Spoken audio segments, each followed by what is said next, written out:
Ternyata setelah orang ngaji nganyahokeun tentang ilmu menjurus ke Allah disebut ilmu tasawuf. Tasawuf mah tama pakaian, baju rohna thariqah. Lamun urang nasawuf kemudian teu thariqah boga bajuna doang rohan. Urang norekat kemudian teu nasawuf aya rohna doang teu awakan bajuan tama jurig. Lulumpatan kudu akur antara roh jeung baju. Dipake ku urang rohna bajuna baju tasawuf dipetake. Kuari mah geus ngaliwatan syariat, bahasa ngaliwatan lain berarti endek cicing eureun teu make syariat. Syariat mah jalan paranti kacai, unggal poe tamah dilakukeun ku balerea. Nu bodo wudu kitu, nu pinter wudu kitu. Nu bodo salat kitu, nu pinter salat kitu, akur bae mantak kulantaran teu maksud ka Allah. Dakwah yang berkat pondok pesantren hayang maju diyayasankeun. Kemudian bergaul urang jang nambahan hirup. Ngamaju-maju kahirupan. Diondang babarengan jeung bupati lulumayanan. Etalah akibat teu norekat. Ai kitu ulah eta teh diondang ka bupati saha nu ngaulah-ulah. Jakudu diondang ku pamarentah baik-baik. Lamun urang kuari diondang ku DPR datangan sapira di dituna maca Fatihah tahlil ngaranna, maca kulhu, maca palak binas, ayat kursi tahlil, datang ka ditu ngan sanggeus datang ka ditu ulah barang dahar di imah DPR mah eta bae sakitu maksudna gedeg tahlil ulah barang dahar. Sebab kokocoranana nyana menang ti pemerintah, sedangkan pemerintah digaji nyana digaji ku pemerintah, menang ti pajak, khroj ngaranna pajak haram hukumna. Nis ente datang jasa dua jelema malah tetangga dulur malah tahlil ngan sakali ditawaran nginum ulah geus lamun urang di ondang ku DPR ku pemerintah datang ka ditu cai mawa beki kopi mawa beki ngarokok mawa kos kitu biasa bae urang. Ke situ ulah haju mak lulumayanan cara si eta ulah tuk datang dakwah tahlil datang dari itu orang leka maotan ieu dititah maca yasin baca ku urang ibadah di imah maca di ditu maca beda tempat doang ibadah aja pangeran nama akur Allah keneh yasin eta keneh hayuh. Nah ngan ketika orang dibere amplop balik tek bae nah iyalah ulah ditarima mun leutik. Tuh sia masuk aju kitu bae. Akur teh mah cenah kieu kitu mah. Sia mah ngakuranna nu kitu bae kan. Ulah. Aduh cenah ieu mah mun teu ditarima fitnah. Nah, Bapak tarima. Katang ka ieu mah pisahkeun. Pisahkeun tempatna. Bejaan pamajikan. Ieu mah ulah dicokot ulah dipakadahar. Kudu meunang di pemerintah antepkeun bae. Emang anakan moal anakan mah. Antepkeun bae coba hayang nyaho. Menang sabulan pemajikanna ka beurekeun emas bae nya Kak. Atuh keteuna naon ja emas bate di dahar ieu tuh sia mah ngamimitian.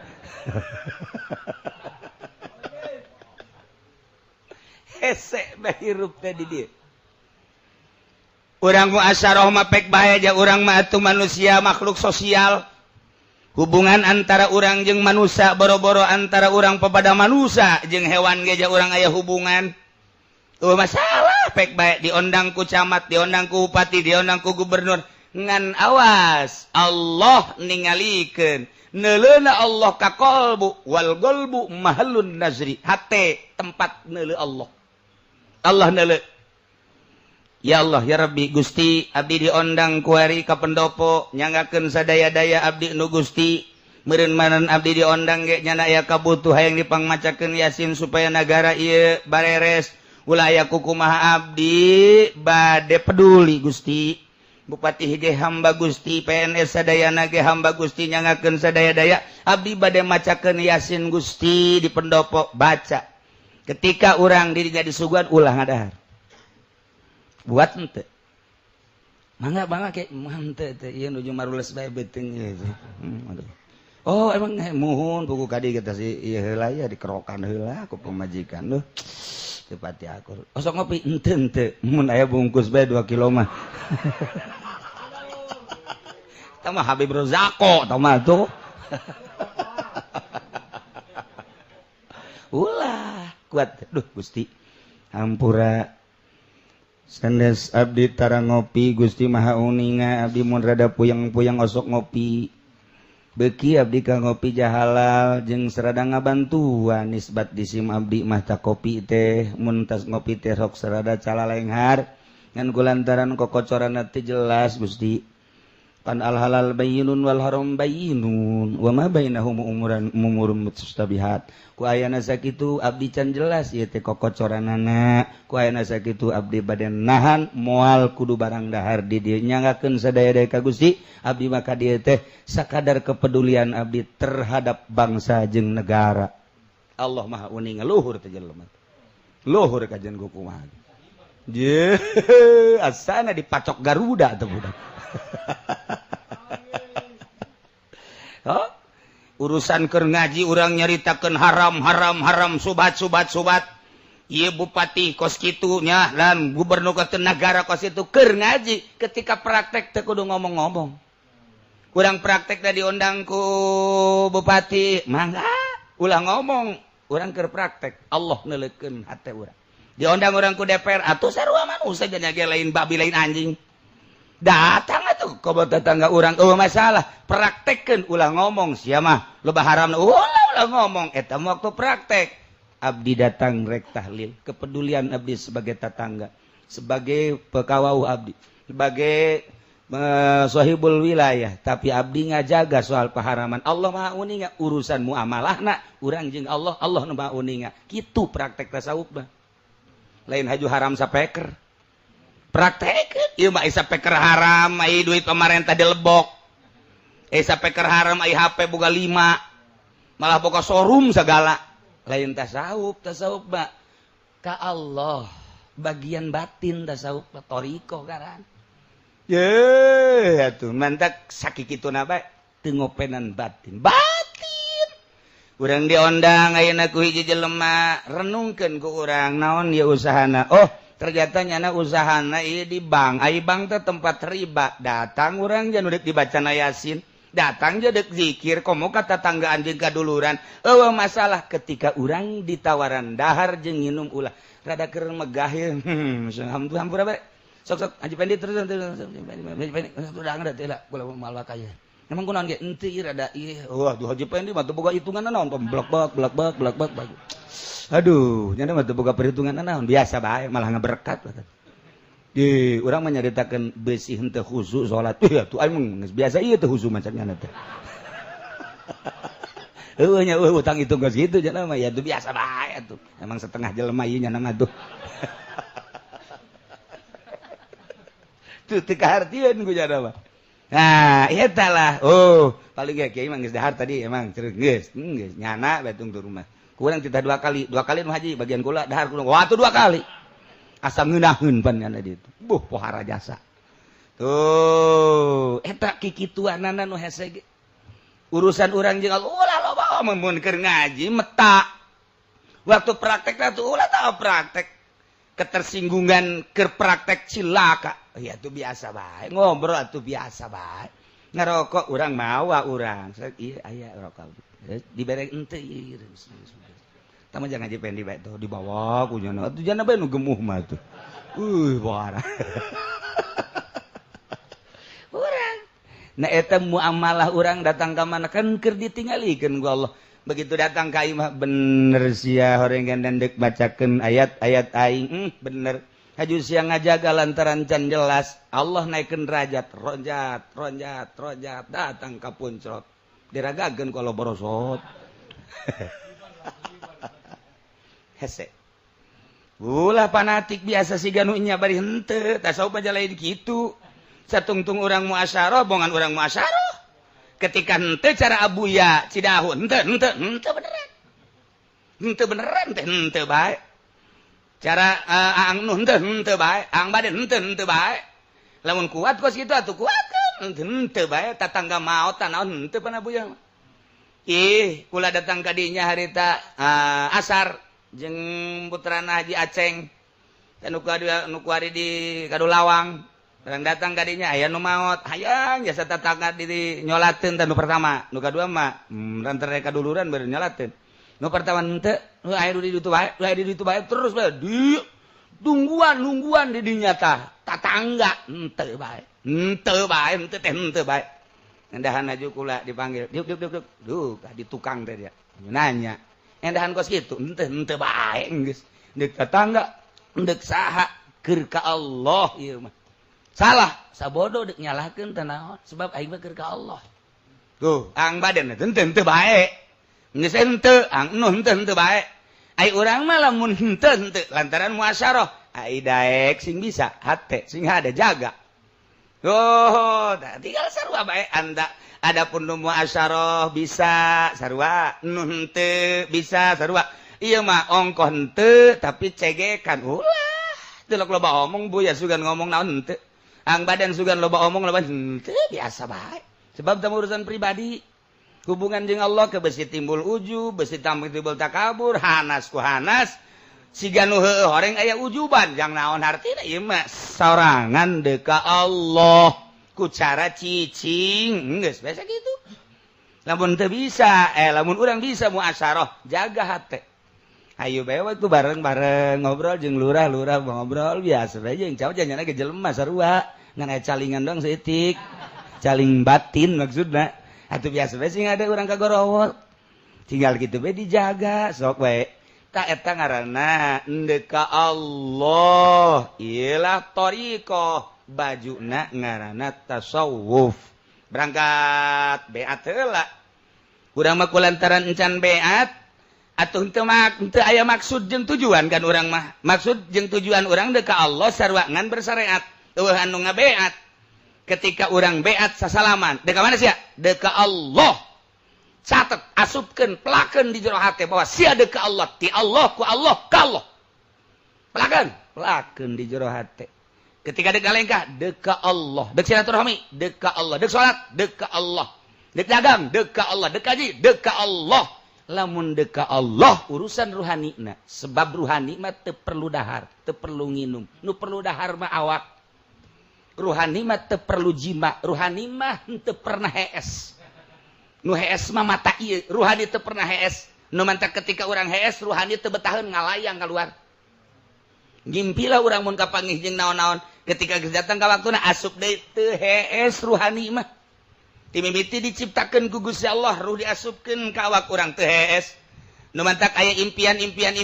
awak urang anu hees mata zahir nah deuk ka Allah kan sumuhun saha nu dituturkeun atuh deuk ka Allah saha nu geus wau ka Allah saha nu geus wau ka Allah Kangjeng Nabi mah teu kazamanan saha sahabat kan sarua tabiin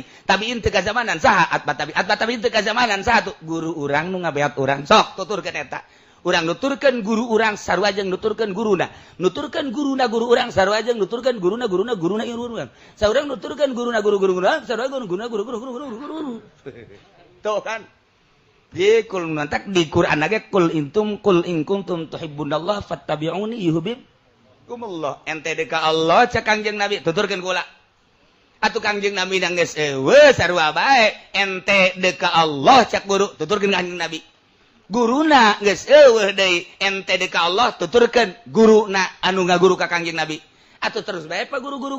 nah nu matak dibombardir ku Wahabi tidak ada silsilah-silsilahan dibombardir ku Muhammadiyah tidak ada silsilah-silsilahan deuk ka Allah mah cukup baca Quran atuh pek-pek teh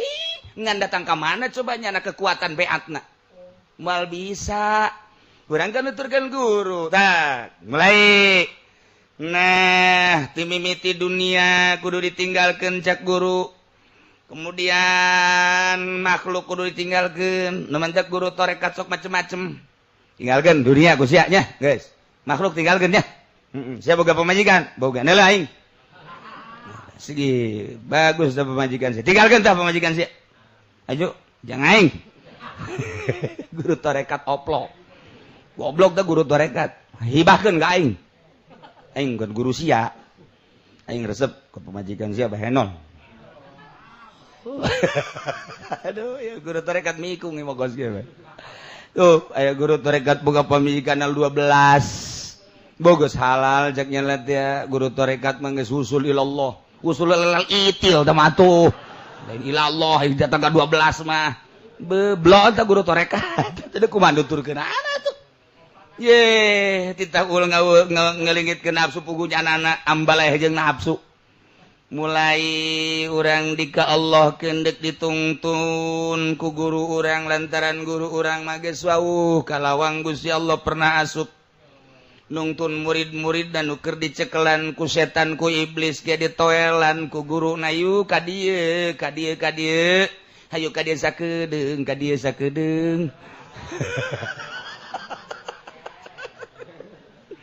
atuh mimiti buka bajuna ka tembong rembai buluna.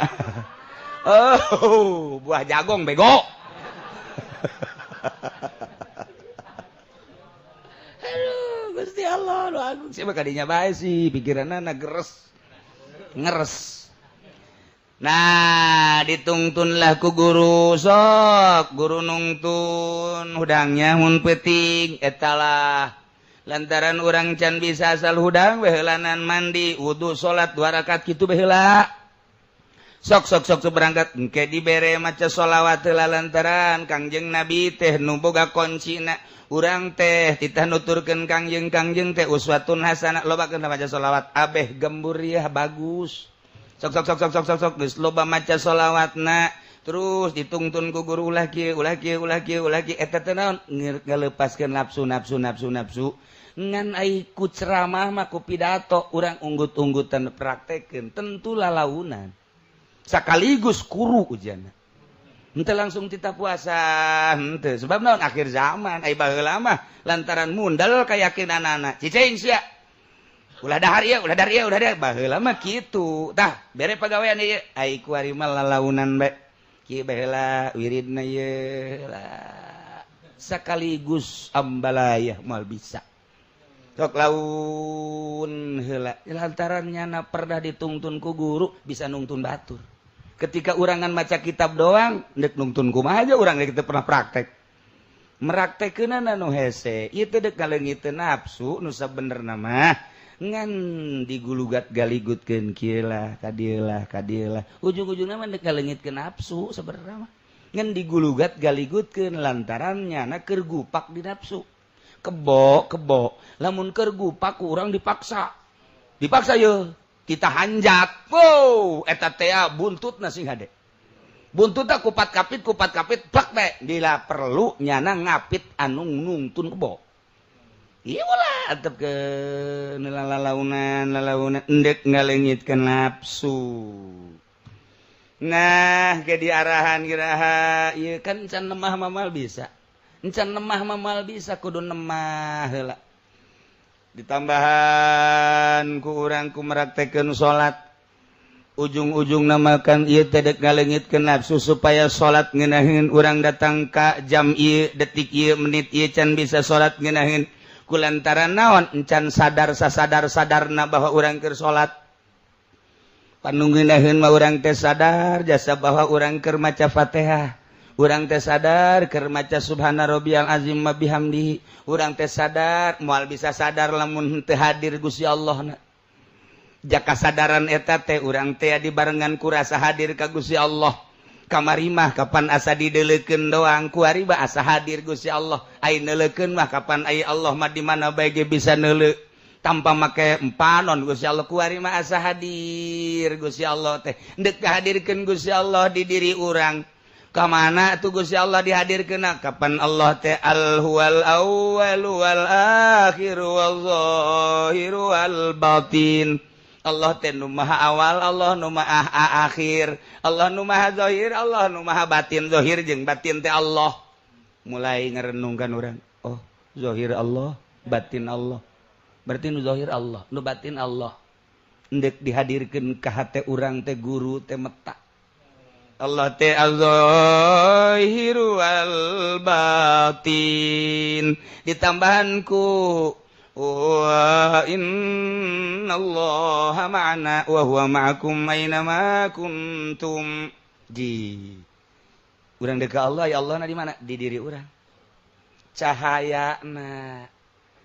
ayat nur ilahi ayat nur kangjeng nabi dihijikeun nur Allah teh kapan jadi nur kangjeng nabi nur kangjeng nabi teh kapan ieu dunia tina nur kangjeng nabi kabeh ge ketika Allah nyokot nurna sakobdotan dijadikeun kangjeng nabi dibagi opat eta nur kangjeng nabi teh tah ieu di antara nur kangjeng nabi teh nu dijadikeun langit bumi dijadikeun aras dijadikeun kolam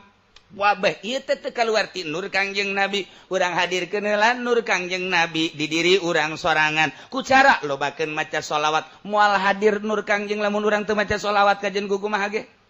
moal hadir dihadir-hadirkeun ge Muhammad Muhammad Muhammad endahan Muhammad Cikupa nu hadir teu bisa teu moal bisa aja lain dihadirkeun kos kitu perasaan urang ku maca sholawat hadir sorangan kangjeng ketika kangjeng nabi nur geus hadir di diri urang sabab guru urang maka urang nyaho nur kangjeng nabi teh nur Allah hadir di jero hate ikeun keur carita ieu mah ieu praktekeun coba nah eta meraktekeun teh kudu aya guru ieu keur carita pan ieu mah sok dihadir-hadirkeun ge ku urang ojah heueuh paling jaheuh doang barang datang maka ieu mah ojah henteu ayo mulai oh iya asa aya ta nur di awak urang cahayana tuh iya isin timbul isin bakal nah mulai kahalangan kan eta ku nafsuna piceuna nemen teh ku Ibnu Yazid rahimahullah fa in talabat kan nafsu yauman bi syahwatin lamun nafsu mikahayang ka anjeun dina hiji poe melalui syahwatna hayang dahar anu ngeunah hayang nginum anu ngeunah hayang make anu bagus hayang kendaraan anu pangeunah-ngeunah-ngeunahna eta kan watak manusia nafsu ngaranna hayang ngaleuyan batur mun pakaian hayang pang bagus da ngelehkeun batur mun dahar hayang pangeunahna ngelehkeun batur mun imah hayang pang bagus da ngelehkeun batur mun kendaraan hayang pang mewahna ngelehkeun batur nafsu dilengitkeun ku urang nafsuna coba ku urang dilengitkeun nafsuna mun teu edan sia dilalaunakeun ku guru disederhanakeun nu mentak urang mun kabeuli nu 500.000 tapi aya beulieun anu 300 nu 300 we turun setik kabeuli nu 300.000 ieu teh ngan aya anu 200.000 ge eta geus hebat eta teh bisa ngeuweuhkeun nafsu tidak harga 300 karena 200 dina 200 aya anu 100.000 lah kabeuli padahal mah aya dunia nganjang naon jan nutupan aurat doang belilah nu 100.000 eta keur perang ngaranna tah lalaunankeun teu bisa sakaligus urang dahar ieu teh sabenerna mah ngeunaheun jasa jeung daging hayam hayang urang ngadahar daging hayam teh mentokok segede kieu atuh ngan teu kuat jasa cokot bae daging hayam ngan ulah loba-loba ala kadarkeun setengahna bae eta geus perang bener mah hayang keneh ngan setengahna bae aji isukna hayang deui teh geus kamari setengah ja kos kitu keneh lah nafsu ngasaparapat bae eta perang ngaranna disederhanakeun anu bisa nyederhanakeun lain guru urang nu meraktekeun guru mah ngan sakadar ngabimbing nu praktek baja urang-urang keneh nah nu mantak eueuh halqoh ku ari teh eueuh riungan supi riungan supi lantaran teu kararuateun kuduna mah saminggu sakali abeh kajahoan perkembangan murid dina pake dina dahar dina nginum dina sare dina wirid kaya kadeulean lantaran mun geus jadi nomor kahiji bakal kitu nu kadua mun geus jadi bakal kitu aya cirina dina rekat okos urang pepelakan melak ge sirungan melak deui ngombrang melak buah kembangan buahan kajahoan norekat sarua deka Allah datang ka manana dibimbing ku guru bakal kanyaho mentek teu kudu nanya ka guru mah geus bae hayu bae laksanakeun nanya deui ira naik dibebeseun sa ku guru naik sia pugu tilok ngawirid sia teu geus ngawirid teh kamari bae ngawirid pelet sia mah tuh deka Allah teman deka si eta deka mana mesem teh anu sungutna kos jin teh belah ka handap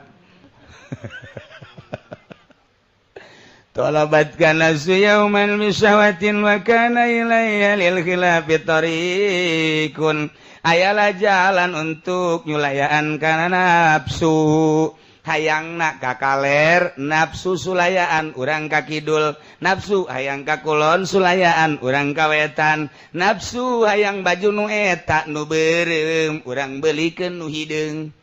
nafsu urang hayang lepis coba urang potong kuari meuli samping bae nafsu sulayaan ku urang selalu sulayaan urang indah jasa lamun ka kota kuari make calana deuh necis jasa di papantes ke orang make calana nu rapih menang istri ka uol teh aju urang make batik be pantes jasa make kopea nu hideung ngajeripit okos depag jadi urang tuh eta kan nafsu urang teh okos kitu teh sulayaan ku urang awak coba pakai samping sia kabeh kalau make calana embung isin eta nafsu ngaranna samping make samping teh eta make samping teh lain bagus supaya nafsu urangna pudar sanggeusna urang make samping kuari kurang dinasehatan deui aya kanikmatan sia make sampingnya pajar-pajar make jubah ya dijubahkeun kuari mah samping dipake jubah dipake ka kota sorban dipake kadeuleu ku batur horeng edan anyar tuh iyalah padahak tinggalkan ku anjeun khalif mahwathu naon dipakahayang ku nafsu sulayaan ieu hese jasa ta nyulayaan nafsu eta keur carita pakaian keur carita kadaharan nu mantak cumplang-campling ka dituna eta teh ngaranna keur ngawarah nafsu keur ngawarah nafsu eta teh cumplang-campling kumaha kahayangna ulah dituturkeun kahayang nafsu eta keur carita kitu kuari keur carita hudang ti peuting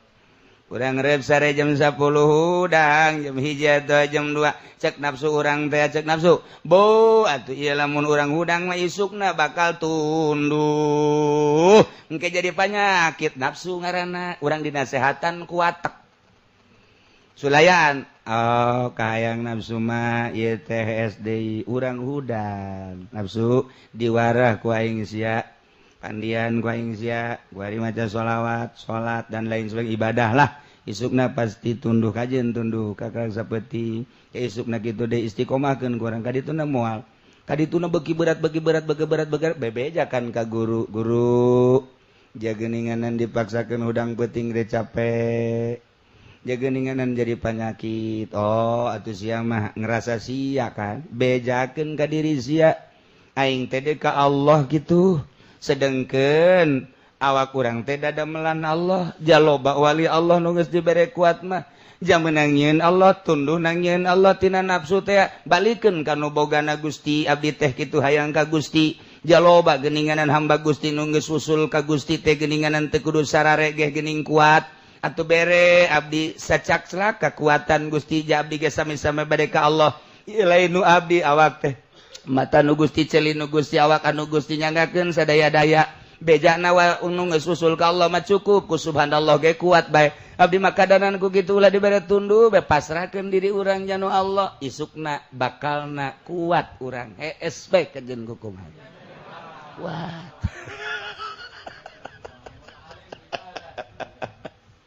nya urang papasrahan ka Gusti terus bae tanaman teu kudu aya guru teh bebeja ka guru pasrahkeun ka Gusti pasrahkeun ulah rasa nu sorangan satungtung rasa nu sorangan urang urusan awak malulu ieulah kudu kieu eta teh ngaranna campur tangan urang di urusan Allah pasrahkeun geula setik-setik ka Gusti Allah bakal dibere kekuatan ketika urang geus nol jasa geus nol urang sorangan bakal ngarasakeun kok hampang jeung geunaheun aya aturan urang teu sare misalnya sapoe sapeting dua poe dua peting kok teu sare aju ngeunaheun ibadah kok teu naon urang sorangan ka awak urang sorangan bakal aneh tak ketika aneh urang ka awak sorangan aing hebat ya tunduh deui asal boga ka diri sorangan bae pengakuan tunduh deui tapi lamun dipasarkeun oh abong nu Gusti dikagustikeun jalain abdi hakikat nama ditariku Gusti majzub ngaranna diayakeun nang Gusti teu nang mesen urang kuari di ka Allah keuna ge ieu mah sejak abdi tapi nang hakikat nama nang Gusti mantek Sidina Ali ditanya ya Ali ante kumaha eta usul ka Allah abdi usul ka Allah ku Allah lain ku abdi tuh numantak ieu urusan nafsu satungtung nafsu mapan urang bagi anak dipasrahkeun ka Gusti Allah ketika nafsu hayang tinggalkeun sulayan fada'a wa khalif wallahu a'lam bissawab.